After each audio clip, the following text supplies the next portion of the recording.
The giant didn't speak much. Never had. His massive hands, calloused from years of working the unforgiving prairie soil, moved with surprising gentleness as he tended his crops. The townspeople gave his farmhouse a wide berth, whispering about the mountain of a man who lived alone on the edge of everywhere. That afternoon, as dust devils danced across his fields, he spotted something unusual, a small figure stumbling along the fence line. A child. Her dress was torn, her eyes hollow with hunger and fear. When she reached him, she looked up at his towering frame and whispered 7 words that would change everything. "Please save me, sir, we will have family." Could a man the world had forgotten and a child no one wanted truly build something that would last? Before we jump back in, tell us where you're tuning in from, and if this story touches you, make sure you're subscribed because tomorrow I've saved something extra special for you. Dawn broke over Clearwater County with gentle persistence, painting the prairie in hues of amber and gold. Elijah Hartwood, known to most simply as the Giant, had been awake for hours already. He moved through his morning routine with practiced efficiency, each task performed with the same care he'd shown for 20 years alone on this land. The farmhouse stood solid against the endless sky, weathered but immaculate. Inside, everything had its place, dishes stacked precisely, furniture arranged for a man of unusual size, and not a speck of dust to be found. The Giant kept order in his world because the outside world had never made sense to him. He prepared a simple breakfast, 2 eggs from his hens, bread baked yesterday, coffee strong enough to stand a spoon in. Eating methodically at his oversized table, he reviewed the day's tasks in his mind. The north field needed attention, and the fence on the western edge required mending. There were always repairs for a man alone. Standing nearly 7 feet tall with shoulders as broad as a doorframe, Elijah had known from childhood that he wasn't like others. A rare growth condition had made him a curiosity first, then an object of fear. By 15, he'd stopped speaking almost entirely. Words brought only more attention, more stares, more trouble. By 30, he'd retreated to this farm inherited from his uncle, the only person who'd treated him as simply Elijah. His reflection caught in the window as he washed his breakfast dishes. 45 years had etched lines around his eyes and sprinkled gray in his thick beard. His hands, enormous yet surprisingly dexterous, moved with deliberate care. Everything in his life required such care. The world wasn't built for men his size. In town, they called him many things, few of them kind. The Giant was the most polite. He made his monthly trips for supplies, nodding silently to shopkeepers who overcharged him but never complained. He paid his taxes, kept to himself, and expected nothing more than to be left alone. With animals, though, Elijah found peace. His horses never flinched at his size, his dog Saul followed loyally at his heels, and even wild creatures seemed to sense his gentle nature. Plants, too, responded to his touch. His vegetables grew larger, his wheat stood taller, as if trying to reach their caretaker's height. That particular morning, something felt different. Saul had been restless before dawn, pacing and whining at the door. The horses nickered nervously in their stalls. Even the air felt charged, like before a storm, though the sky remained clear. Elijah shrugged off the feeling as he strapped on his work boots and stepped onto his porch. But as he surveyed his land, the only place he'd ever truly belonged, he couldn't shake the sense that today would not follow the predictable rhythm that had defined his solitary existence. By midday, with the sun high overhead, he still couldn't dismiss the strange anticipation. It followed him through his chores, making him glance repeatedly toward the distant road that rarely brought visitors to his door. He couldn't have known that, miles away, a desperate child was stumbling toward his fence line, about to shatter 20 years of carefully constructed solitude. Abigail Reynolds clutched her torn rag doll tighter as she crouched behind a cluster of scrub brush. 3 days since she'd fled, and her small legs ached with each step. At 8 years old, she understood hunger and fear better than most adults. Her stomach had long since stopped growling, settling into a hollow ache that matched the emptiness in her chest. The doll, Sarah she called her, had once been pretty with yellow yarn hair and a blue dress. Now one arm hung by threads, and the dress was as dirty as Abby's own. Still, Sarah was all she had left of before her mama got sick. Before Frank came. Before everything went wrong. Just a little further, she whispered to the doll, her voice rough from thirst. Mama said he's kind. The big man who doesn't talk. She cleaned his house once, remember? Memory was a fragile thing, but Abby clung to the stories her mother had told during better days. The gentle giant who lived alone. Biggest man I ever saw, her mama had said, but he writes thank you notes and leaves them with the payment. Never heard him speak a word, but his house is neater than a church on Sunday. The night Abby ran had been the worst yet. Frank, drunk again, had thrown her against the wall when she dropped a plate. As she huddled in her room afterward, listening to him snore on the couch, she'd made her decision. Grabbing Sarah and the stale half-sandwich she'd hidden under her mattress, she'd slipped out the window into the darkness. The first night, she'd slept in a drainage pipe, shivering with cold and fear. The second, beneath the porch of an abandoned farmhouse. She'd found water from a creek, drinking desperately despite the muddy taste. Food had been harder, wild berries that left her stomach cramping, a half-rotten apple from beneath a tree. We're going to find him, she told Sarah as they walked along the dusty road. The giant man. Mama said his farm is past the lightning split oak, then down the long road where no one goes. Abby had planned her route from snippets of conversation, from the time she'd accompanied her mother cleaning houses around the county. From the back seat of Frank's truck when he'd drive too fast down country roads, cursing at anything that slowed him down. The sun beat down mercilessly. Her lips were cracked, her dress torn at the hem from catching on brambles. The 2 big shoes she'd taken from a church donation box had rubbed blisters on her heels, but she kept walking.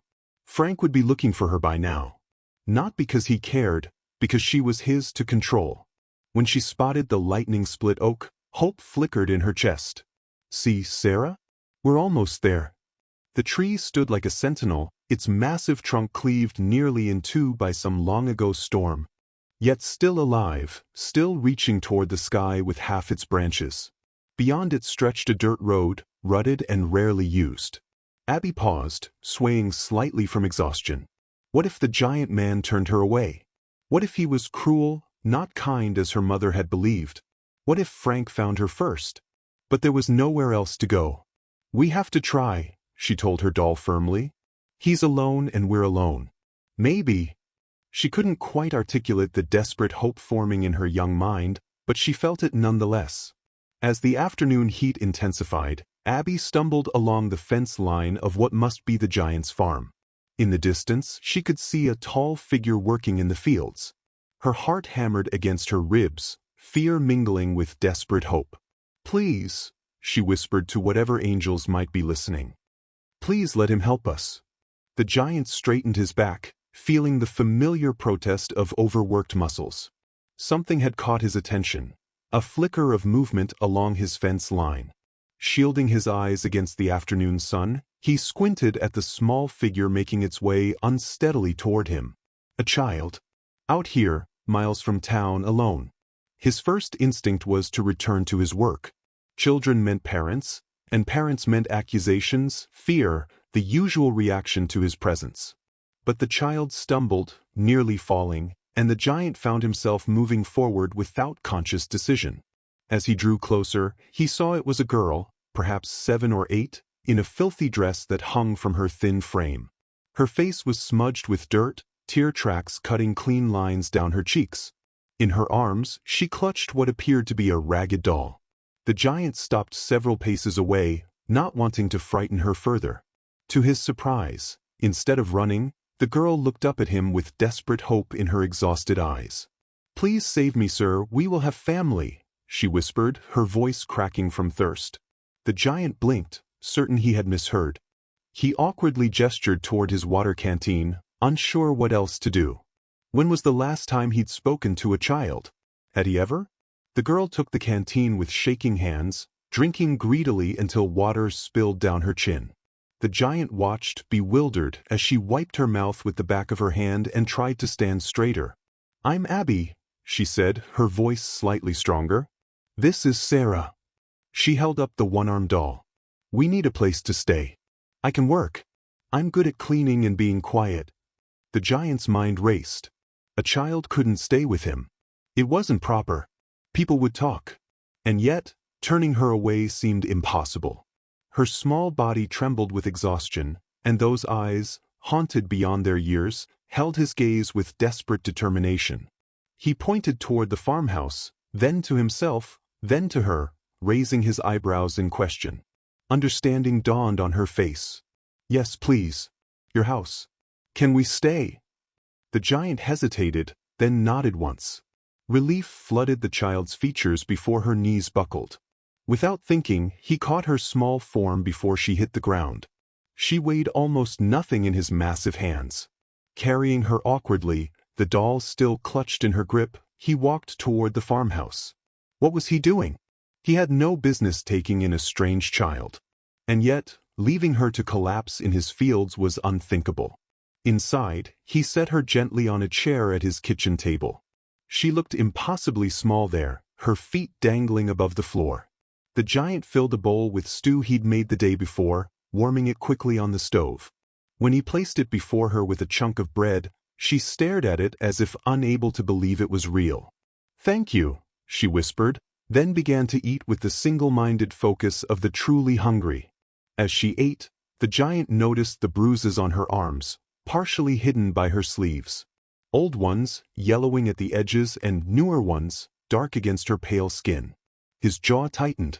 He recognized those marks, not from accidents or childhood play.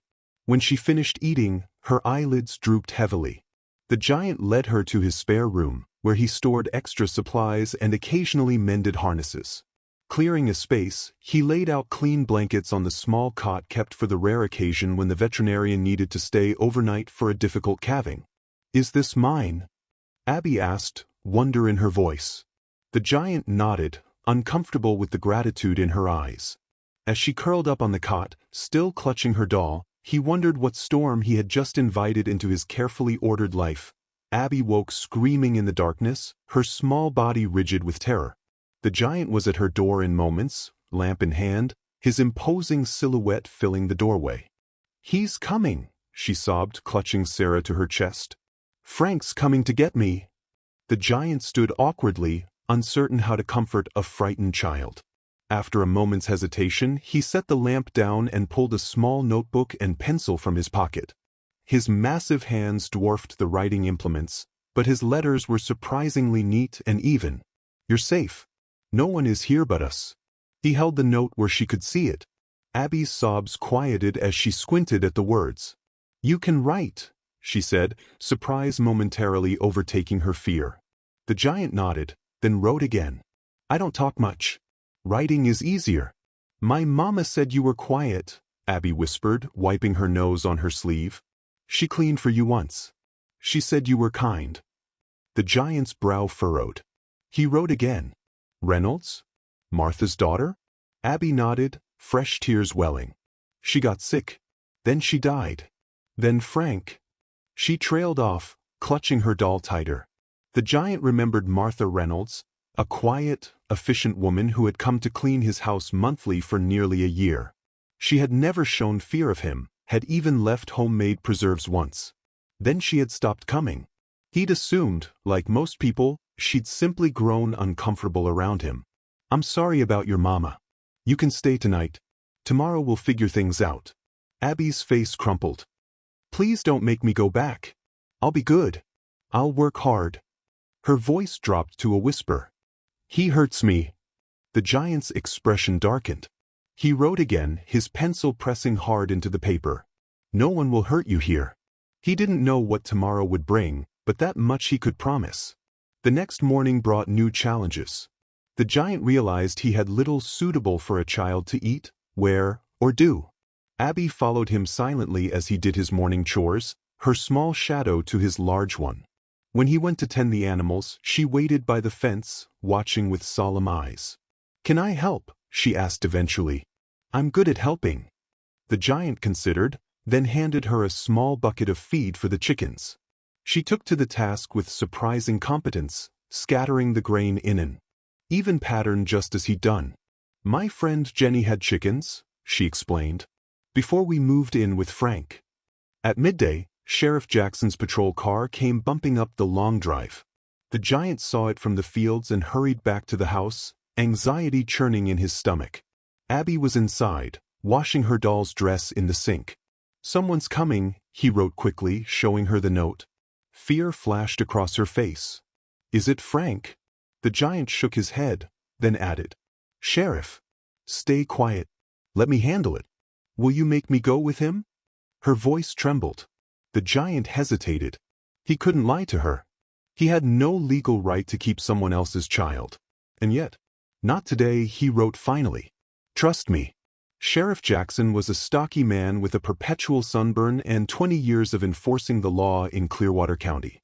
He'd always been fair to the giant, neither friendly nor hostile. "Elijah," he said with a nod as the giant came onto the porch. "Got a report of a missing child. Girl about 8. Thought I'd check if you've seen anything unusual." The giant shook his head slowly, his face carefully blank. Inside, he could feel Abby watching through the window curtains. The sheriff studied him. "You sure about that?" Her stepfather's mighty worried. The giant held the sheriff's gaze, saying nothing. "All right then," Jackson said finally. "You see anything, you let me know." He turned to go, then paused. "Folks are talking, Elijah. Saying they saw a child out this way. Be careful." As the patrol car disappeared down the drive, the giant knew their brief peace was already ending. 3 days later, the giant had no choice but to go into town. His pantry, adequate for one solitary man, couldn't sustain a growing child. Abby needed proper food, clothes that fit, and things he'd never considered. A toothbrush, soap that didn't smell of lye, perhaps even a book or two. "Can I come?" Abby asked as he prepared the wagon. She'd been scrubbed clean in his metal tub, her hair combed neatly, wearing one of his shirts belted at the waist like a dress. The bruises on her arms were fading, but still visible. The giant hesitated, pencil hovering over his notepad. Taking her to town meant questions. Keeping her hidden meant rumors. Neither option seemed wise. "Yes," he wrote finally. "Stay close to me." The 12-mile journey passed in companionable silence. Abby pointed out wildflowers and hawks circling overhead. The giant found himself noticing these small wonders anew through her eyes. Clearwater's main street was quiet on a Tuesday morning. Still, heads turned as the giant's wagon rolled past the hardware store. Mrs. Abernathy, watering flowers outside the millinery shop, nearly dropped her watering can at the sight of the small child beside him. The giant steered the wagon toward Peterson's general store. As he helped Abby down, he felt the weight of watching eyes from windows and doorways. Inside, the store was mercifully empty except for Margaret Peterson herself, a widow who had run the place since her husband's passing 15 years before. She looked up from her ledger, glasses perched on her nose, and froze at the sight of them. "Elijah Hartwood," she said slowly, gaze moving between him and Abby. "This is unexpected." The giant nodded politely, then handed her a list he'd prepared. It included his usual supplies with additions: girls' clothing, size small, hair ribbons, a child's toothbrush, and several other necessities. Mrs. Peterson read it twice. "I see," she said finally. She looked at Abby. "What's your name, child?" "Abigail Reynolds, ma'am," Abby replied quietly. "But most folks call me Abby." Recognition flickered in Mrs. Peterson's eyes. "Martha Reynolds' girl?" Abby nodded, unconsciously moving closer to the giant's side. "I heard Martha passed last winter. Pneumonia, wasn't it?" When Abby nodded again, Mrs. Peterson's expression softened. "She was a good woman, your mother." While Mrs. Peterson gathered their items, the bell over the door jingled. Sheriff Jackson stepped inside, his expression tightening at the sight of them. "Elijah," he said flatly. "Miss Abigail." He touched the brim of his hat. "Mrs. Peterson, I need to have a word with our friend here." Before he could continue, the door opened again. A tall, thin woman with a severe bun entered, her clipboard marking her as some sort of official. "Sheriff, is this the child?" she asked, eyeing Abby. "Yes, Miss Holloway. This is Abigail Reynolds." The woman, Miss Holloway, approached Abby, who shrank against the giant's leg. "Hello, Abigail. I'm Miss Holloway from County Social Services. Your stepfather is very worried about you." No. Abby's voice rose in panic. I won't go back. He hurts me. The store fell silent. The giant placed a protective hand on Abby's shoulder, his expression darkening. Miss Holloway's mouth thinned. Sheriff, I think we should continue this conversation privately. Mrs. Peterson stepped forward surprisingly. Now see here, she said firmly. This child is clearly terrified. And I knew her mother well enough to know she wouldn't want the girl frightened this way. This isn't your concern, Margaret, Sheriff Jackson said, though not unkindly. I'm making it my concern. Mrs. Peterson's voice was steel beneath silk. Elijah, why don't you take Abigail to the back room for a cookie while the grown-ups talk? The giant nodded gratefully, guiding a trembling Abby away from the confrontation. She's not going anywhere today, they heard Mrs. Peterson declare firmly as the door closed behind them. Not until we get to the bottom of why that child is so afraid. Abby looked up at the giant, her eyes wide with fear and hope. Are they going to make me go back to Frank? The giant shook his head firmly, though uncertainty gnawed at him. For the first time in decades, he wished for the words that had deserted him so long ago. Somehow, they had escaped town with Abby still in the giant's care. Mrs. Peterson had been formidable, insisting on a proper investigation into Frank Reynolds before any decisions were made. Miss Holloway had reluctantly agreed to give them 2 weeks while she gathered information. The sheriff had looked troubled but didn't interfere.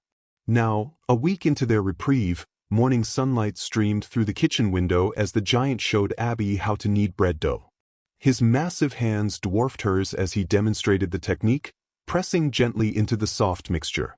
Abby's tongue poked out between her teeth in concentration as she mimicked his movements. Like this? She asked, pushing her small palms into the dough. The giant nodded, a hint of a smile beneath his beard. A notepad lay nearby, pages filled with brief exchanges. Their silent language was evolving, Abby learning to read his expressions, the giant finding simpler ways to write his thoughts. The farmhouse had transformed in a week. Cheerful drawings now adorned the refrigerator. A small chair from the attic sat beside his large one at the table. Abby's few possessions, new clothes from town, her beloved Sarah doll, now clean and mended, occupied the spare room that had become undeniably hers. After breakfast, the giant led Abby to a patch of earth beside the vegetable garden. He'd turned the soil that morning while she slept, and now he showed her a small wooden sign he'd made, Abby's Garden. Her eyes widened. For me? My very own. He nodded, handing her a packet of sunflower seeds. Kneeling beside her, he demonstrated how to create small holes with his finger, then let her drop seeds inside and cover them gently. They'll grow tall, he wrote. Like me. She giggled, a sound still rare enough to surprise them both. Will you help me water them every day? She asked. Promise, he wrote, and meant it. The routine they established brought unexpected peace to the giant's life. Mornings in the fields, Abby helping with simple tasks or playing with Saul nearby. Afternoons tending her garden or learning to bake, clean, and mend alongside him. Evenings on the porch, watching fireflies emerge as he whittled and she chattered about her day. The nightmares still came, but less frequently. When Abby woke crying, the giant would appear with a glass of milk and a patient presence until she calmed. Sometimes she spoke of Frank. His rages, his drinking, his fists. The giant listened, his jaw tight, his pencil gentle on the page as he reassured her. One evening, as they sat on the porch steps, Abby asked the question that had been hovering between them. Why don't you talk? Can't you, or don't you want to? The giant considered, then wrote carefully. I can. Words stopped coming easily long ago. Because people were mean about how big you are? He nodded, surprised by her perception. That's stupid, she declared with 8-year-old certainty. You're not scary. You're just big. Something warm unfurled in the giant's chest. He wrote again, hesitantly. I spoke to my mother. No one since. Abby absorbed this, petting Saul's head thoughtfully. Would you ever talk to me? Just a little? The giant hadn't considered this possibility. For 20 years, silence had been his armor against a world that found him frightening. But Abby didn't fear him. Never had, even that first day by the fence. Maybe someday, he wrote, surprising himself. She beamed, satisfied with this concession. "That's okay. I can talk enough for both of us." That night, after Abby was asleep, the giant stood in his kitchen and whispered her name, testing the feel of it on his tongue after so many silent years. The sound hung in the empty room, strange, rusty, but not impossible. The calendar on the wall showed 7 days remaining until Miss Holloway's deadline. 7 days to prove they could be a family. The giant touched the cheerful drawings on his refrigerator, the small muddy boots by the door, and felt a determination fiercer than any he'd known. Somehow, they would find a way. The official-looking envelope arrived exactly 2 weeks after their trip to town. The giant recognized Miss Holloway's precise handwriting immediately, and his stomach tightened as he slid a finger beneath the seal. Inside was a formal letter on county letterhead, filled with cold, bureaucratic language. The giant read it twice, his expression darkening with each paragraph. There would be a home inspection tomorrow. Miss Holloway would evaluate whether his farm was a suitable environment for a minor child. If deemed unsuitable, Abby would be removed and placed in temporary county care until her stepfather's situation could be properly assessed. The giant folded the letter carefully and tucked it into his pocket before Abby could see it. She was in the barn, talking softly to the horses as she helped with the morning feeding.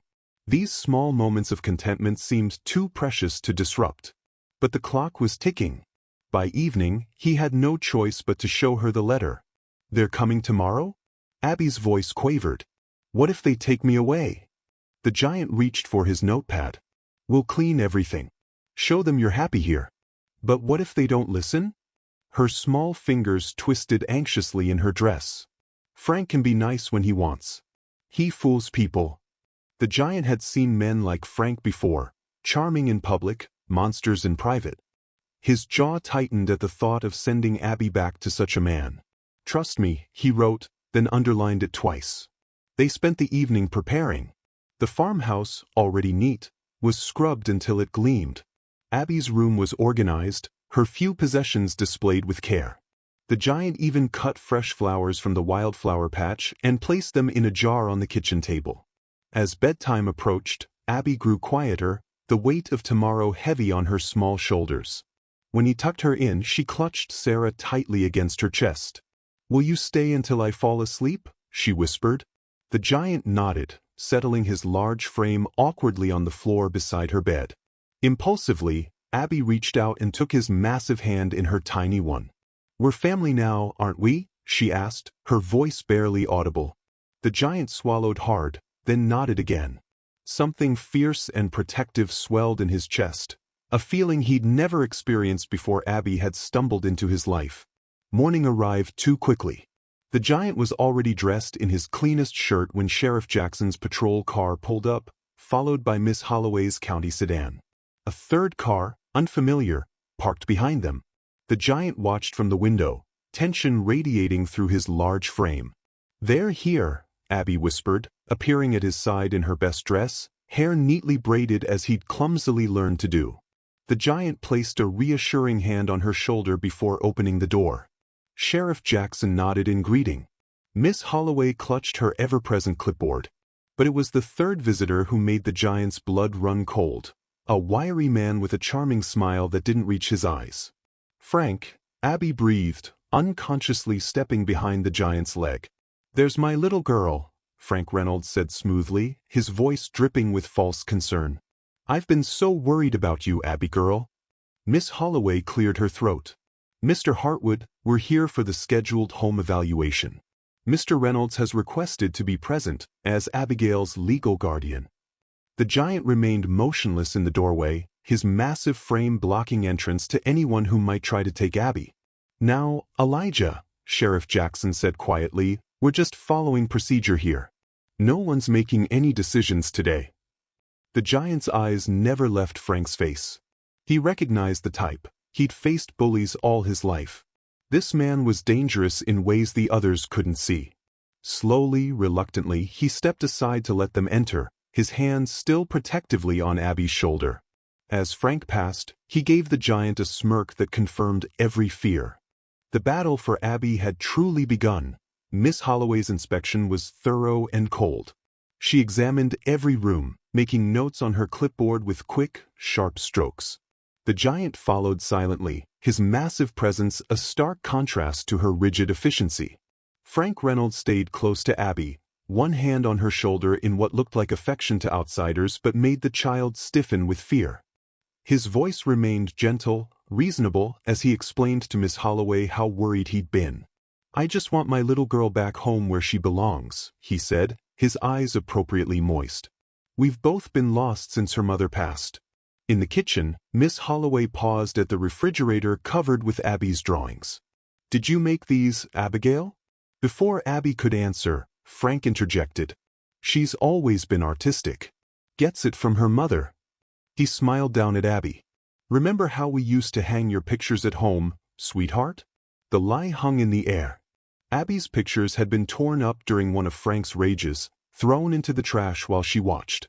The giant saw knowledge of this flicker in her eyes, saw her open her mouth to protest, then close it at Frank's subtle tightening of fingers on her shoulder.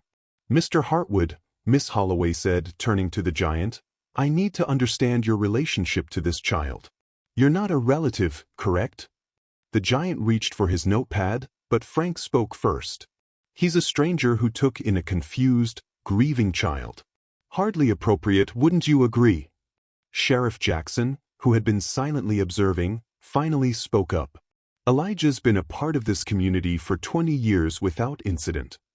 "Being a recluse isn't the same as being qualified to raise a child," Frank countered smoothly. "Especially one who doesn't even speak." The giant's hand tightened around his pencil. He wrote quickly, showing the page to Miss Holloway. "I can give her a safe home." "Safety isn't the only consideration," Miss Holloway replied, though something in her expressions softened slightly. "There are educational needs, social development." "And what about the fact that he essentially kidnapped my stepdaughter?" Frank interrupted, his mask of congeniality slipping momentarily. Miss Holloway frowned. "Mr. Reynolds, no formal kidnapping charges have been filed. Sheriff Jackson has made it clear this is a child welfare matter at present." Frank's jaw tightened briefly before his pleasant expression returned. "Of course, I'm just concerned for Abby's well-being." As they moved to the living room, Abby tugged at the giant's sleeve and whispered, "He's lying. He never hung up my pictures." The giant nodded, his expression grave. He'd seen the wanted poster in town 2 days ago, Frank's doing. It described Abby as kidnapped and the giant as dangerous, offering a reward for information. The narrative was being shaped against them. Miss Holloway completed her inspection in the yard, noting Abby's small garden with apparent approval. "You planted these, Abigail?" "Yes, ma'am. They're sunflowers. They'll grow tall like—" She stopped herself, glancing at Frank. "Like what, dear?" Miss Holloway prompted. "Like Mr. Hartwood," Abby finished quietly. Frank made a dismissive sound. "Children get attached to anyone who shows them kindness. Doesn't mean it's in their best interest." As the inspection concluded, Miss Holloway addressed them all on the porch. "I'll be filing my report tomorrow. For now, Abigail will remain here, but I'll need to see progress on formal guardianship arrangements within the week." Frank's face darkened. "You can't be serious. I'm her legal guardian." "There are questions that need addressing, Mr. Reynolds," Sheriff Jackson said quietly. "Allegations of abuse. Lies." Frank snapped, mask slipping further. "That child has an overactive imagination. Ask anyone who knows us." The giant watched the subtle calculation in Frank's eyes. The man was dangerous, but not stupid. He knew how to work the system, how to appear the grieving, concerned parent.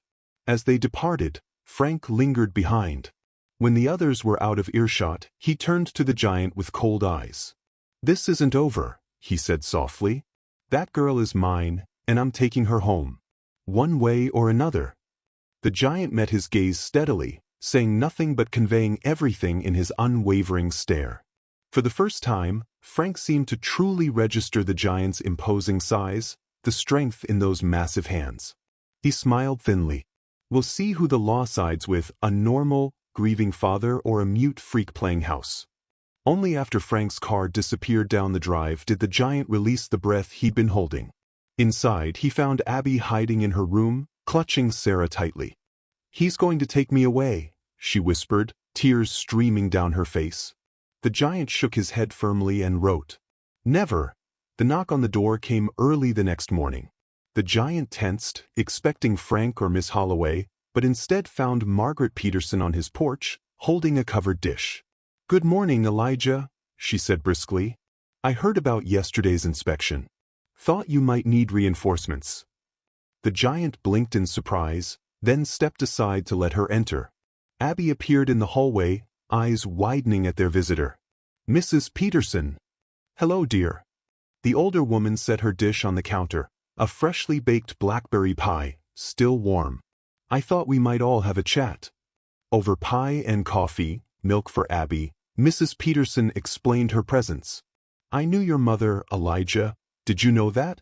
Emma and I were friends before her illness took her." The giant's expression registered surprise. Few people mentioned his mother anymore. "She was so proud of you," Mrs. Peterson continued, her voice gentle. "Worried too, of course. She knew the world isn't always kind to those who are different." The giant looked down at his massive hands, then reached for his notepad. "Why are you helping us?"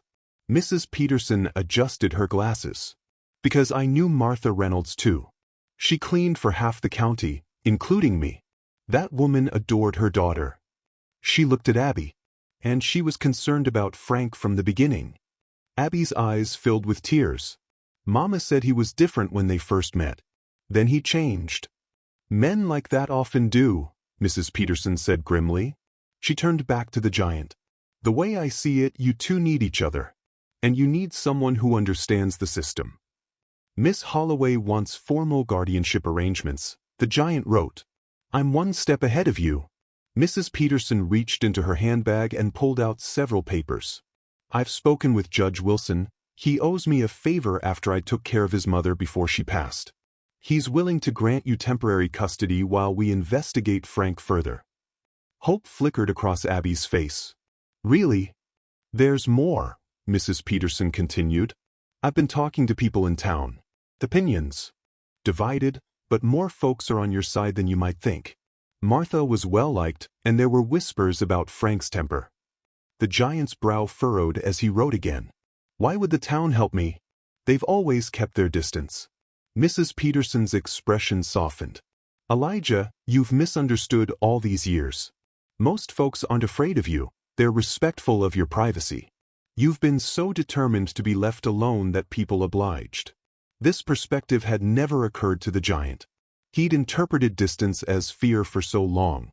"Sheriff Jackson is quietly looking into Frank's background," Mrs. Peterson added. "Seems he's lived in 3 counties in the past 5 years. Always moving on after complaints from neighbors about disturbances." Abby nodded. "We moved a lot. Mama said it was for work, but it was always after Frank got in trouble." The giant wrote again, his question direct. "What can we do?" "First, you need to show you're serious about being Abby's guardian. That means preparing for her education, making connections in town, demonstrating stability." Mrs. Peterson's practical nature emerged as she outlined her plan. "Second, we need to document Abby's experiences with Frank. Judge Wilson will need evidence." Abby shrank slightly. "Do I have to see Frank again?"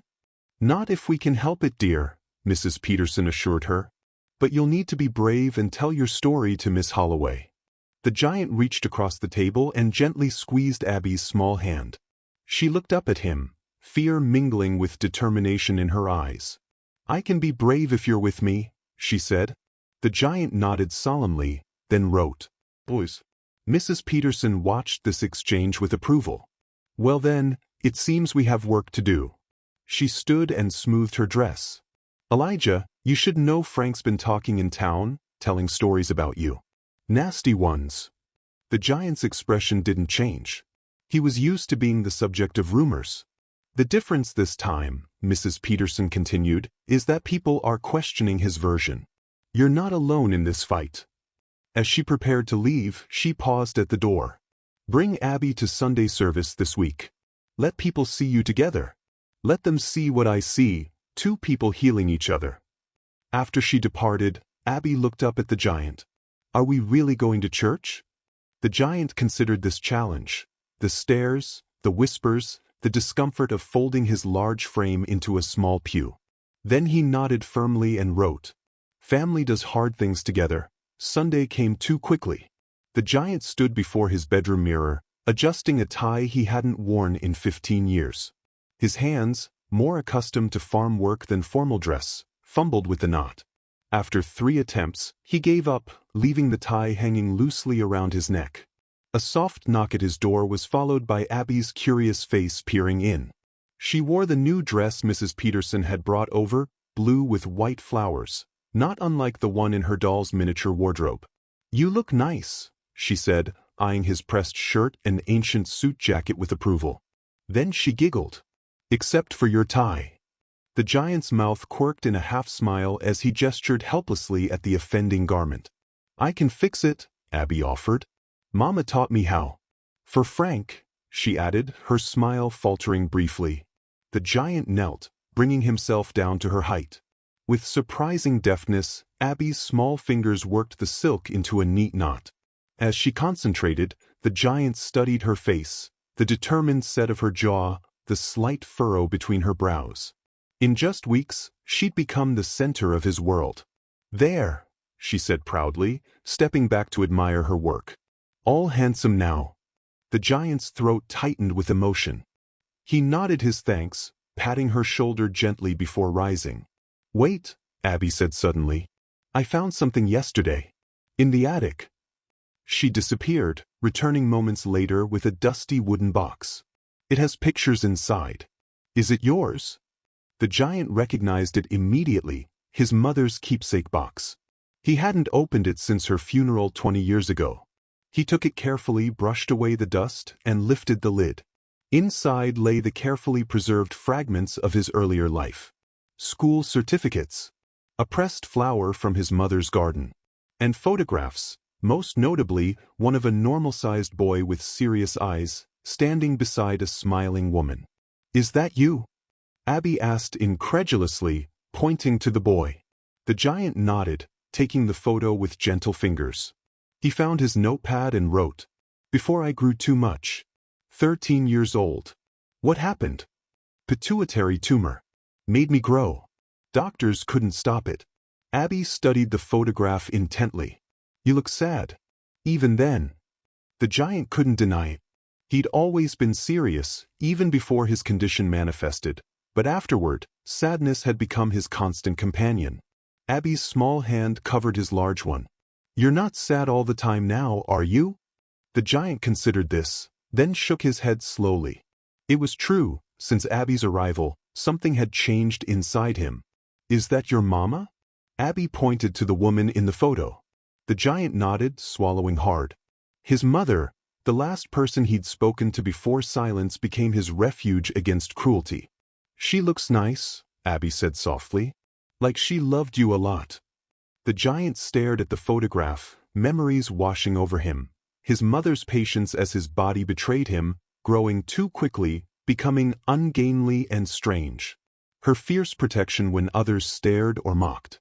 Her tears when doctors said they couldn't help. Her final days, when he'd promised to be brave, to live fully despite his differences.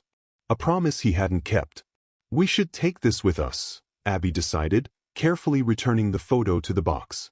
"For good luck at church." The giant hesitated, then nodded. As they prepared to leave, Abby turned to him, suddenly serious. "What if people are mean to us today?" The giant reached for his notepad, then paused. The weight of 20 years' silence pressed against him, but something stronger pushed back. The need to reassure this child who trusted him completely. "They won't," he said, his voice rough and unpracticed, barely above a whisper. Abby froze, her eyes widening in astonishment. "You talked," she breathed as if witnessing a miracle. "You really talked." The giant nodded, embarrassed but pleased by her reaction. Speaking felt strange, vulnerable in a way silence never was. "Can you say more?" Abby asked, eyes shining with excitement. The giant cleared his throat awkwardly. "Not easy," he managed, the words emerging slowly. "But, for you, I try." Abby threw her arms around his waist, hugging him fiercely. "That's the best thing ever," she declared. "Better than Christmas." As they walked to the wagon, the giant felt lighter somehow, as if breaking his silence had loosened a chain he'd carried for. He helped Abby up to the seat, then climbed in beside her. "You know what?" Abby said, clutching the photo box on her lap. "Now we really are going to be okay." The giant nodded, allowing himself to believe, for the first time, that she might be right. The church visit had gone better than expected. There were stares, of course, and whispers, but also nods of greeting, a few hesitant smiles, and Mrs. Peterson proudly introducing them to her friends. The giant had remained silent throughout, but his presence beside Abby spoke volumes. They were a unit, a family. 3 days later, Judge Wilson signed the temporary custody papers. It wasn't permanent, but it meant Abby could stay while Frank's background was investigated. The giant felt hope blooming cautiously as they celebrated with ice cream on the porch. "We should plant more flowers," Abby declared, ice cream dripping down her chin. "Make the whole farm pretty. For when Miss Holloway comes back." The giant nodded, smiling at her enthusiasm. He was using his notepad less, speaking occasional words in his rusty voice, though full sentences remained challenging. "Home," he said simply, gesturing to encompass the farmhouse, the fields, and Abby herself. Their peaceful moment shattered at the sound of tires on gravel. A truck was speeding up the drive, dust billowing behind it. The giant recognized it immediately, Frank's vehicle. His body tensed as he motioned for Abby to go inside. "But," she began. "Inside," the giant said firmly, the urgency in his voice brooking no argument. Through the window, Abby watched as Frank lurched from his truck, a bottle clutched in his hand. Even from a distance, his unsteady gait revealed his intoxication. The giant stood immovable on the porch steps, arms crossed over his massive chest. "Where is she?" Frank's voice carried clearly, slurred with alcohol and rage.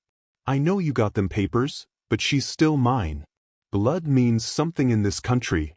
The giant said nothing, his silence a wall between Frank and the child inside. "You think you're something special, don't you?" Frank hurled the bottle, which shattered against the porch railing. "The freak and the brat, playing house. It's disgusting." Abby flinched at the familiar sound of breaking glass, old fears surging back. Through the window, she saw the giant remain perfectly still, not reacting to the provocation. "She tell you stories about me?" Frank shouted, swaying on his feet. "Little liar always made things up. Clumsy kid, always falling down stairs, running into doors. Not my fault she's accident-prone." The giant's jaw tightened, but still he remained silent. "I got friends in town now," Frank continued, his voice dropping to a threatening growl. "People who understand family values. People who don't like the idea of a man like you alone with a little girl." At this insinuation, the giant took one step forward, his massive frame suddenly seeming even larger. Frank stumbled back, momentary fear flashing across his face before his bravado returned. "I'm coming back," he snarled. "With the sheriff. With people who'll help me take what's mine." He lurched back to his truck, struggling with the door before finally wrenching it open. "This ain't over. Not by a long shot." As Frank's truck disappeared down the drive, the giant let out a long breath. Inside, he found Abby huddled in the corner of the kitchen, trembling. "He's coming back," she whispered, tears streaming down her face. "He'll bring people. He'll take me away." The giant knelt beside her, his large hand gentle on her shoulder. "No," he said firmly. "You don't know what he's like," Abby insisted. "He gets what he wants. He hurts people." "Not you," the giant managed. "Not again." Through her tears, Abby studied his face. "You promise?" The giant nodded solemnly, then slowly, carefully formed his longest sentence yet. "I will keep you safe." Abby threw herself into his arms. The giant held her gently, his mind racing. Frank's threat wasn't empty. The giant knew how easily public opinion could turn, how whispers could become accusations. A man like him, different and strange, against a normal father fighting for his child? It wouldn't take much to sway the town. He needed to prepare. Frank would return, And next time, he wouldn't be alone. After Abby finally fell asleep that night, the giant sat at his kitchen table with paper and pencil. His writing was faster than his speech, and he needed to think clearly. 3 columns emerged: what Frank might do, what we know about him, and who will help us. The first column filled quickly. The second held too many unknowns. The third contained only Mrs. Peterson's name and a question mark beside Sheriff Jackson.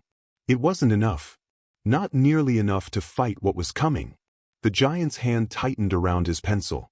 For the first time in his life, he couldn't afford to be silent. Not when Abby's safety, her very future, hung in the balance. Tomorrow he would have to find his voice. Morning brought Miss Holloway's unexpected return.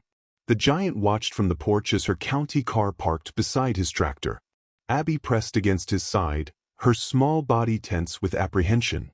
"Good morning," Miss Holloway said, her usual crisp efficiency softened somewhat.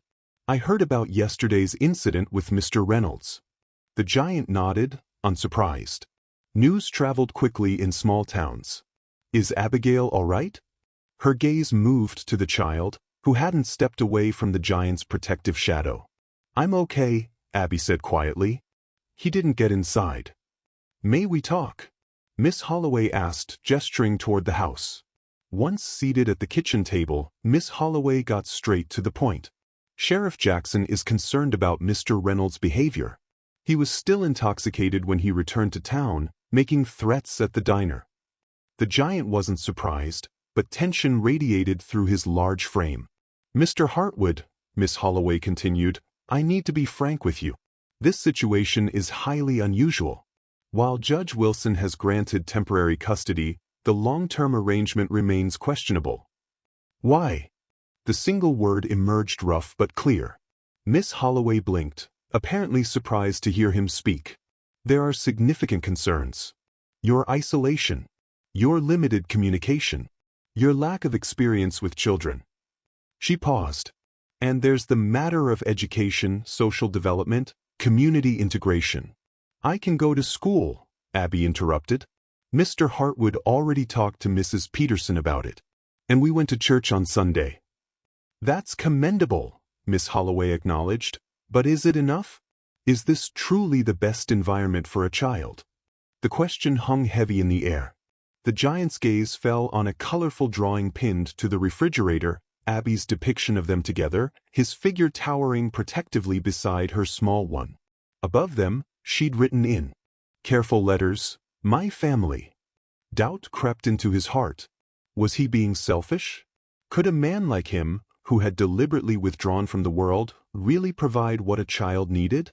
"Abigail," Miss Holloway said gently, "may I speak with Mr. Hartwood alone for a moment?"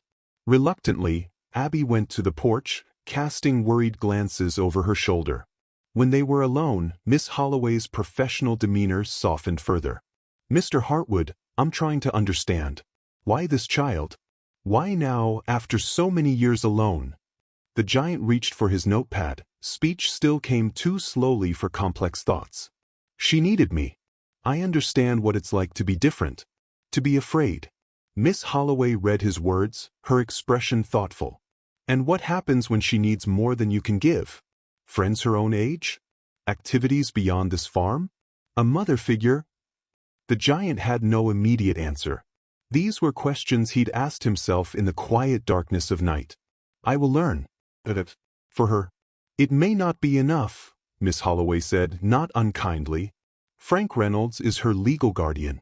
Despite his issues, the courts typically favor biological connections. And he's presenting himself as a grieving widower who just wants his family back together." The giant's jaw tightened. On paper, perhaps Frank looked better, a normal man versus a silent giant. But papers didn't show bruises, didn't hear nightmares, didn't feel a child trembling with fear. "She's afraid of him. For good reason." "I believe that," Miss Holloway surprised him by saying.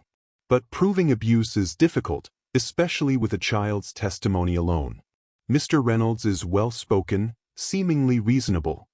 He's lying," the giant managed, the words pushed out by sheer determination.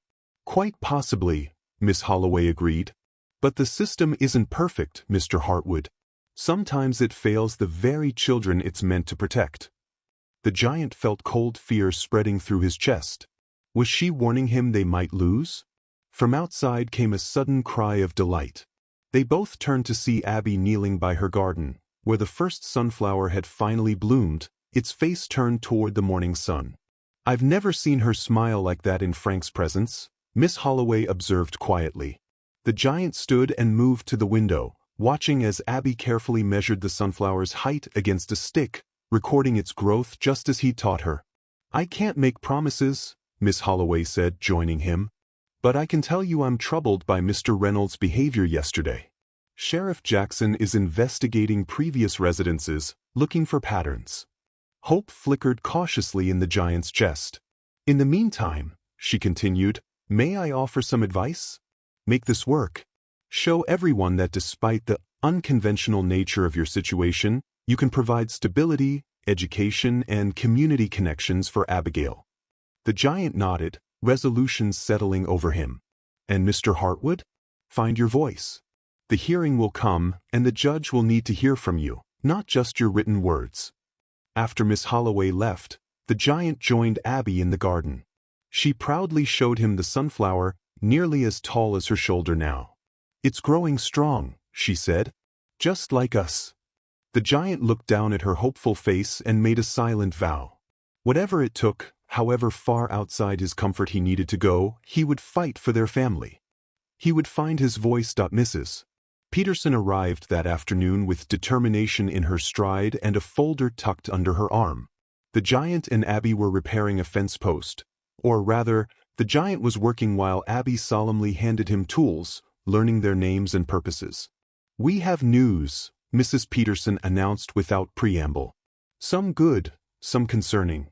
Inside, as Abby fetched lemonade, Mrs. Peterson spread papers across the kitchen table. "First, the good news. I've spoken with Dr. Martin in Millerville. He remembers treating Abby twice last year, once for a broken wrist, once for bruised ribs.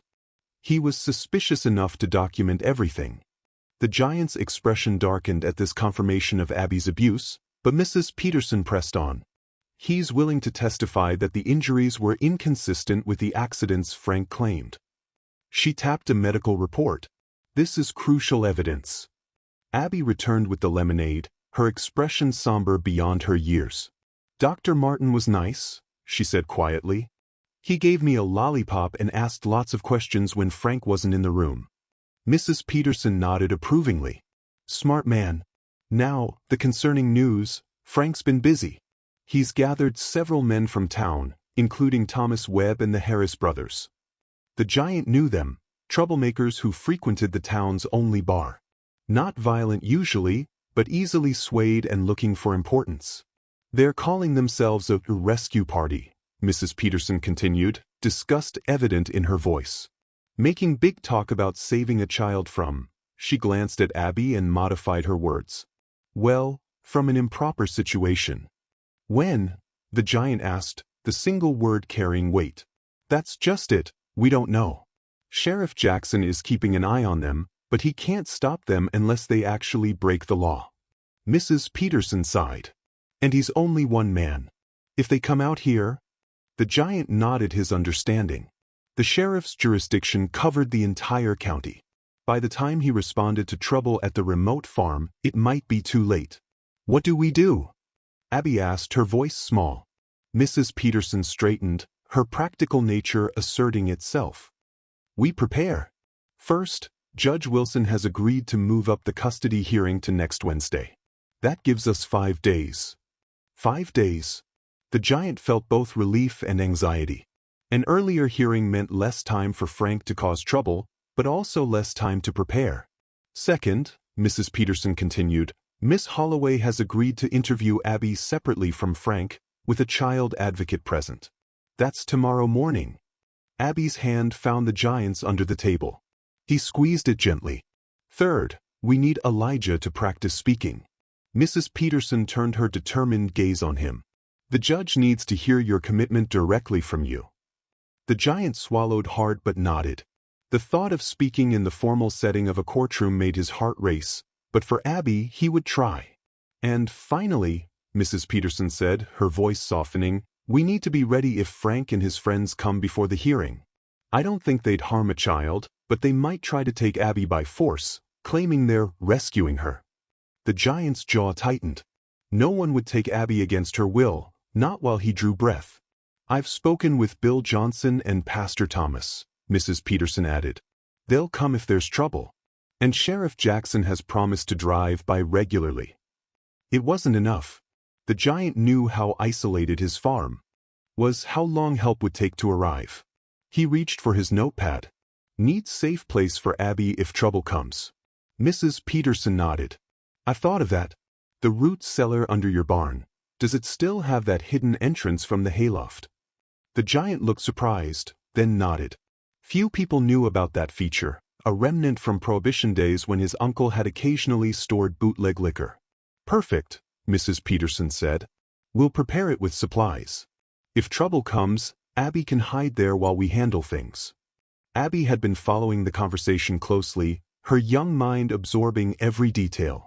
Like a secret fort, she said, attempting bravery though fear lingered in her eyes. Exactly, Mrs. Peterson agreed. And Elijah, I think it's time you reconnected with some old friends in town. People who remember you from before. Stop talking, he finished, the words coming easier each time he forced himself to speak. Mrs. Peterson smiled approvingly. Just show them the man you truly are, not the rumors Frank is spreading. As their planning continued, the giant felt something unfamiliar growing inside him, not just determination to protect Abby, but a willingness to rejoin the world he'd abandoned so long ago. For her sake, he would face his deepest fears: judgment, rejection, the cruelty that had driven him into silence decades before. For her, he would find his voice again. For her, he would become the man he might have been had life been kinder. Dark clouds gathered on the horizon as the giant secured the last of the windows. The Weather Service had issued storm warnings, high winds, possible hail, flash flooding in low-lying areas. Nature's fury seemed a fitting backdrop for the tension that had built over the past 4 days. Inside, Abby carefully packed a small bag with essentials: a change of clothes, her toothbrush, a flashlight, and, of course, Sarah. The root cellar had been prepared with blankets, food, water, and a battery-powered lantern. A place of safety if the worst happened. Will the sunflowers be okay? She asked, watching through the window as the wind began to bend their tall stalks. Strong roots, the giant answered, his speech improving with daily practice. They'll weather the storm. Like us, his eyes seemed to say. Abby's interview with Miss Holloway had gone well. The child advocate, a gentle woman named Ms. Rivera, had helped her explain the abuse she'd suffered at Frank's hands. Miss Holloway's official recommendation now supported the giant's custody petition. One small victory. But Frank had been busy too. Sheriff Jackson had called that morning with troubling news. Frank had been seen purchasing alcohol in large quantities. For a gathering, he'd said. The implication was clear: he was fueling his supporters for something. The custody hearing was still 2 days away. Too much could happen before then. A sharp knock at the door made them both jump. The giant motioned for Abby to move behind him as he answered. Sheriff Jackson stood on the porch, rain beginning to speckle his uniform. Thought I'd check on you folks before this storm hits full force, he said, though his expression suggested more urgent business. Once inside, he spoke quietly while Abby helped herself to cookies in the kitchen. Frank's gathered about 8 men at Webb's place. They've been drinking since noon, talking big about saving the girl tonight. The giant's jaw tightened. They're coming here? The sheriff nodded grimly. I've warned them, told them it would be criminal trespass, possibly kidnapping. But with the storm coming, I'll be spread thin dealing with emergencies. Can't promise I'll be able to respond quickly if they show up. Understand, the giant said. Pastor Thomas and Bill Johnson are on alert, the sheriff continued. But with these roads in this weather, he didn't need to finish. Help would be delayed at best, impossible at worst. Manage, the giant assured him with more confidence than he felt. The sheriff studied him.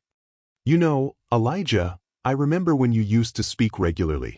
Before that growth spurt in high school changed everything. The giant looked surprised. He and Jackson had been several grades apart. He hadn't realized the sheriff remembered him from before. People forget you weren't always silent, Jackson continued. They forget a lot of things, like how your father died defending this town during the flood of '89. How your mother taught half the county's children before her illness. The giant looked away, those memories still painful decades later. What I'm saying is, the sheriff finished, you're not the stranger some folks make you out to be. And there are more people on your side than you might think. After Jackson left, the storm's intensity increased. Wind howled around the farmhouse eaves. Rain lashed against the windows. Thunder rolled across the sky like artillery fire. The giant checked the root cellar one last time, ensuring the hidden entrance from the hayloft was accessible.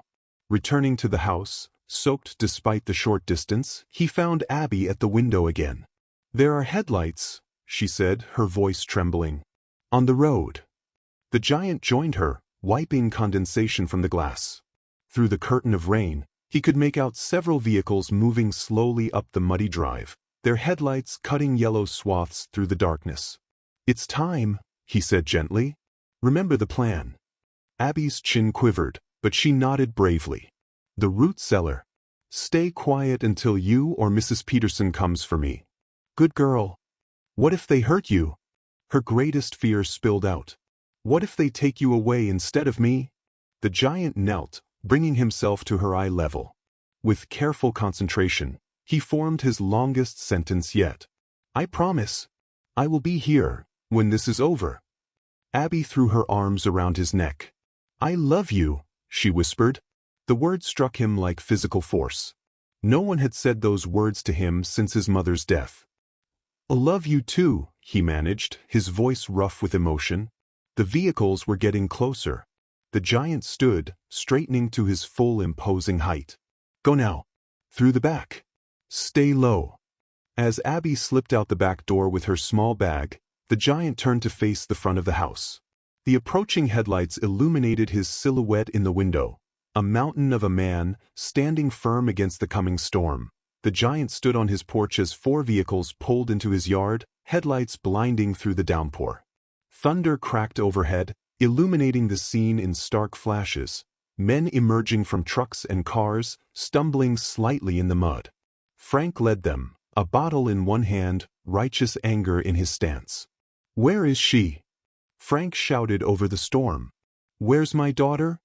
The giant remained silent, an immovable sentinel at the top of the steps. "We know. She's here, freak," one of the men called. Thomas Webb, the giant recognized. "Be smart and hand her over. Nobody needs to get hurt." "This is private property," the giant said, his voice carrying despite its roughness. "Leave now." Several men exchanged surprised glances at hearing him speak. Frank recovered quickly, climbing the first step. "So the mute giant talks after all," he sneered. "Listen, boys, he's been hiding things from all of us." "What else is he hiding?" "A little girl who ain't his." "Frank Reynolds," the giant said, forcing each word out clearly, "you hurt that child. You will not touch her again." Frank's face contorted with rage. "You calling me a liar? In front of all these men?" He turned to his companions. "Are you gonna let this freak accuse me, a grieving father, of hurting my own daughter?" The men shuffled uncomfortably, rain streaming down their faces, alcohol warming their blood despite the chill. Most had come for excitement, for belonging, not violence. But mob mentality was a powerful force. "We're taking her home," Frank declared. "Step aside." The giant didn't move. "No." Frank hurled his bottle, which shattered against the porch post. "Get him out of the way." 2 men lurched forward, the Harris brothers. The giant had known them since they were boys stealing apples from Old Man Turner's orchard. Now they approached warily, uncertain despite their drunken courage. "Don't do this," the giant warned. The younger Harris brother grabbed the giant's arm. Without apparent effort, the giant shook him off, sending him sprawling in the mud. The older brother swung a wild punch that the giant easily dodged. "He's attacking!" Frank shouted, though everyone could see the giant had struck no one. Defend yourselves. The confrontation escalated. More men surged forward, emboldened by numbers. The giant deflected them, using his size and strength defensively, never striking, only blocking, pushing away, protecting his home, and the child hidden within the barn. Through the chaos, he saw Frank slip away from the group, moving toward the barn. Cold fear gripped the giant's heart. Somehow, Frank knew, or suspected, where Abby was hiding. With sudden decisiveness, the giant swept 2 men aside and strode through the remaining group. Men stumbled back instinctively from his purposeful advance. He crossed the yard in long strides, reaching the barn just as Frank disappeared inside. The interior was dark, slashes of lightning through the windows providing intermittent illumination. The giant's eyes adjusted quickly, scanning the hayloft, the stalls, the storage areas. "I know she's in here," Frank's voice echoed. "Abby, come out now. Daddy's not mad, he just wants to take you home." A small sound, nearly imperceptible, came from the direction of the root cellar entrance. The giant moved silently for a man his size, positioning himself between the hidden door and Frank. "You can't have her," he said, his voice clearer and stronger than it had been in 20 years. Frank spun around, his face twisting with malice. "There you are." He pulled something from his jacket, a hunting knife, blade gleaming in the next lightning flash. "You've turned everyone against me," Frank snarled, advancing. "Made them think I'm the monster, when you're the one keeping a child from her family." "You are not family," the giant said firmly. "Family protects. Family loves. Family doesn't hurt." Frank lunged suddenly, knife slashing toward the giant's midsection. The giant stepped back, but not quickly enough. The blade caught his forearm, drawing a line of blood. "Not so tough now," Frank taunted, circling. "When this is over, I'll tell everyone how you attacked me, how I had to defend myself. They'll believe me, they always do." Another lunge, another slash, this one missing entirely as the giant sidestepped. He could have ended it quickly with his superior strength, but he was determined not to become what Frank accused him of being, a violent monster. A cry from behind them froze both men. "Stop it!" Abby stood at the root cellar entrance, her small face pale with fear. "There's my girl," Frank said, his voice suddenly gentle, though his eyes remained cold. "Come to Daddy now." "Don't hurt him," Abby pleaded, not moving closer. "Please." "He's keeping us apart, honey. Don't you want to come home?" "This is my home," Abby said, her voice trembling but determined. "He's my family now." Frank's facade cracked. "You ungrateful little—" He lunged toward her. The giant moved with surprising speed for his size, placing himself squarely between Frank and Abby. When Frank's knife came at him again, the giant caught Frank's wrist in one massive hand. "She is my family," the giant said, each word crystal clear, powered by the need to protect what he loved most. Frank struggled against his grip, but it was like fighting an oak tree. Behind them, the barn door burst open. Sheriff Jackson stood in the entrance, rain dripping from his hat, service weapon drawn. "That's enough," he called. "Drop the knife, Reynolds." Morning light streamed through windows still speckled with raindrops from the night storm. The giant sat at his kitchen table, a bandage wrapped around his forearm where Frank's knife had caught him. Across from him, Sheriff Jackson nursed a cup of coffee, his uniform rumpled from the long night. "Frank's in custody," Jackson said. "Assault with a deadly weapon, breaking and entering, attempted kidnapping. And that's just from last night." The giant nodded, relief evident in his tired eyes.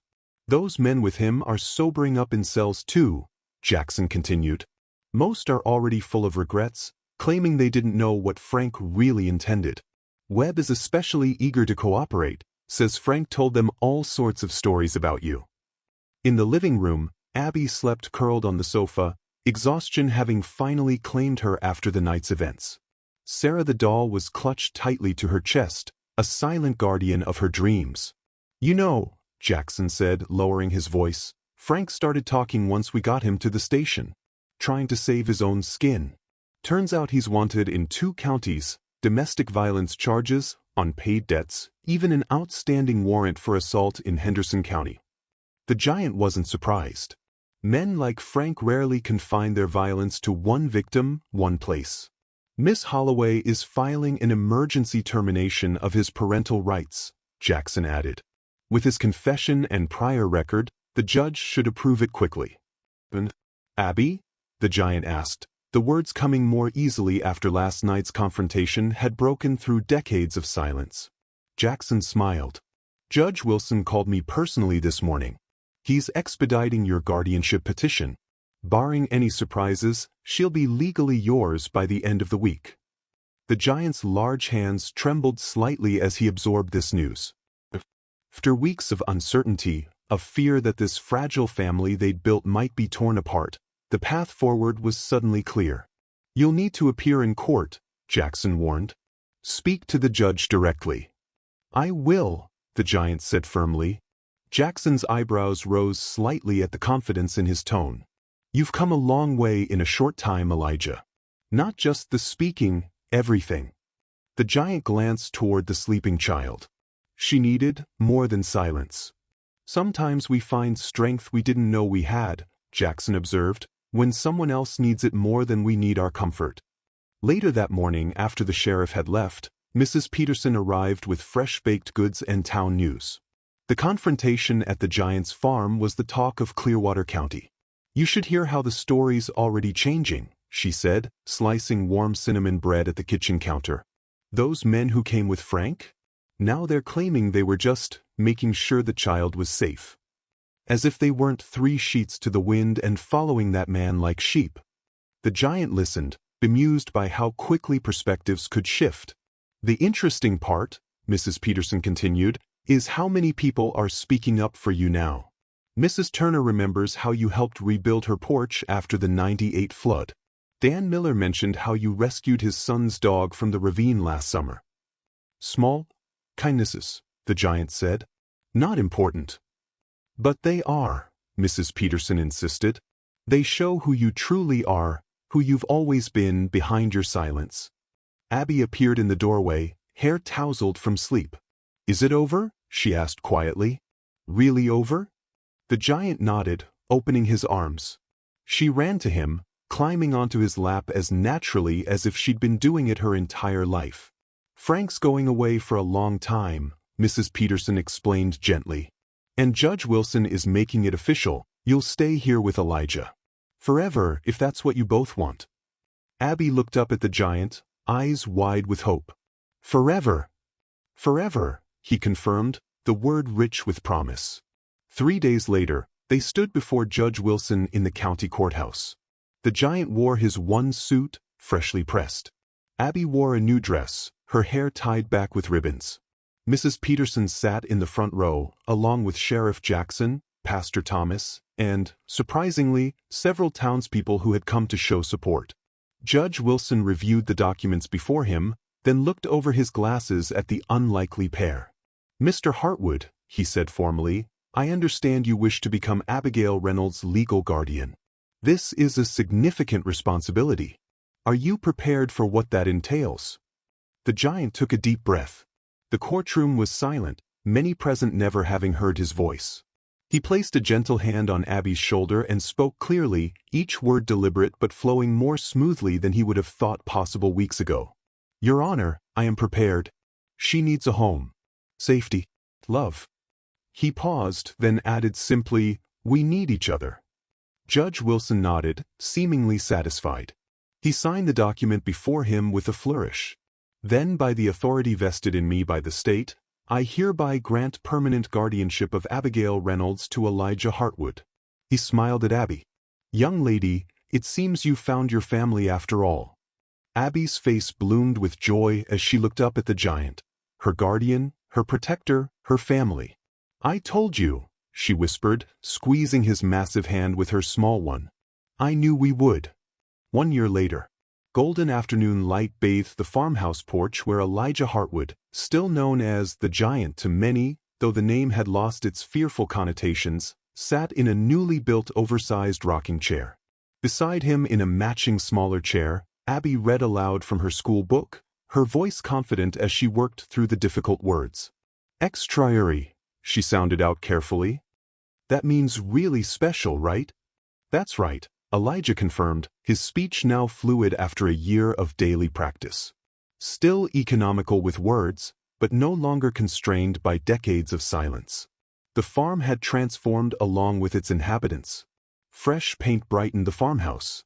Abby's garden had expanded, sunflowers now joined by vegetables, herbs, and wildflowers. A tire swing hung from the old oak tree, and a small bicycle leaned against the porch railing. Most significant were the changes less visible to the eye. Twice weekly, Abby rode the school bus into town, where she had made friends and impressed her teachers with her quick mind. On Sundays, they attended church together, no longer objects of whispered speculation but accepted members of the community. The giant's produce was now sought after at the farmer's market, where he conversed quietly but comfortably with customers. The sound of an approaching car drew their attention. Mrs. Peterson's sedan came up the drive, followed by several other vehicles. "They're here." Abby jumped up, setting her book aside. "Is everything ready?" Elijah nodded, smiling at her excitement.